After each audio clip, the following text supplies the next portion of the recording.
part of your story is that you studied abroad internationally in the United States. So I wanted to ask you, why did you choose to go international for your post-grad studies? Looking back, long time, I was looking for meaning and purpose in life. And I was hoping university would help me. But when I finished my undergrad in Japan, I hadn't found it. I didn't know what to do with my life, so I decided to go into advanced studies.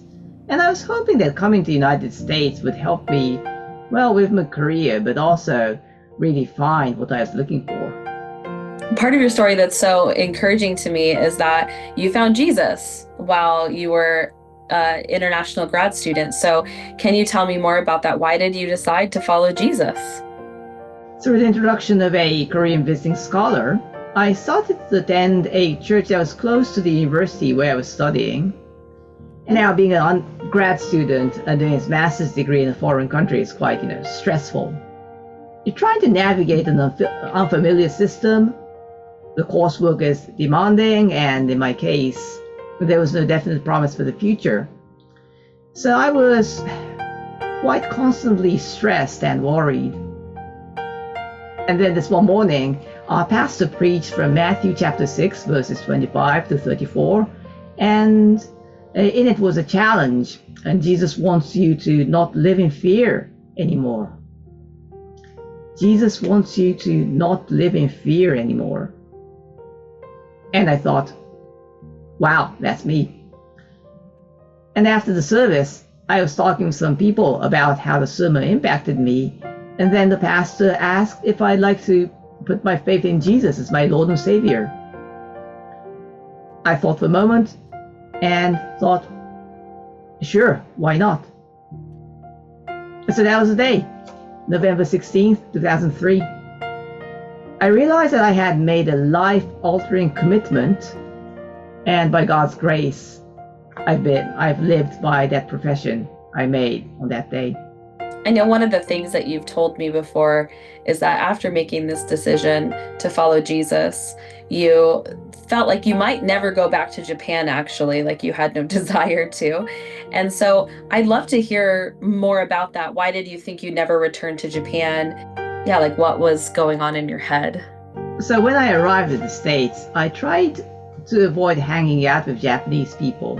But about a year after coming to faith, there were some Japanese Christians who found me and invited me over to their Thanksgiving dinner.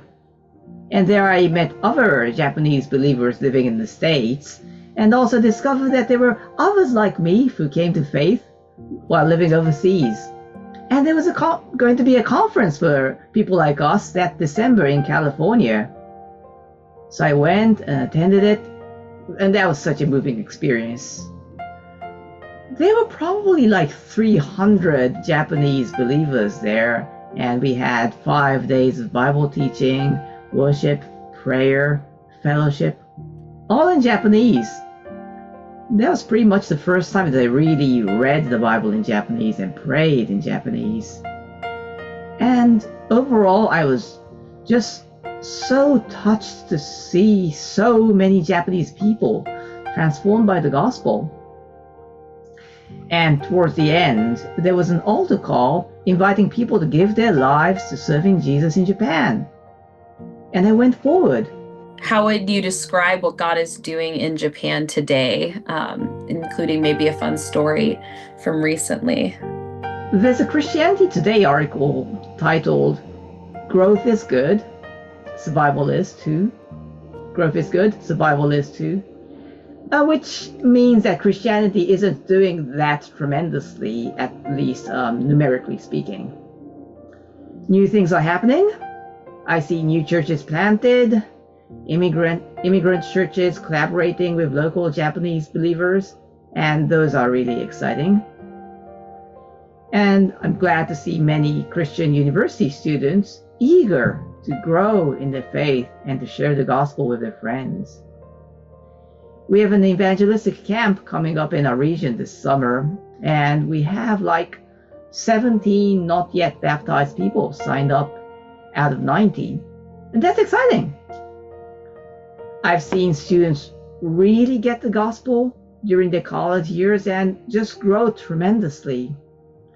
I've seen students from non-Christian backgrounds get connected with us through friendship and come to faith. What should we be praying for Japan about, or how should we be praying for Japan? I'm a huge fan of Paul's prayers for the churches, and he basically prays that Christians get the gospel not just intellectually in your head, but in the core of their beings. And that leads to the church being strengthened, the gospel going forth, and God being glorified. And I think that's a great prayer for all of us. Can't go wrong with that.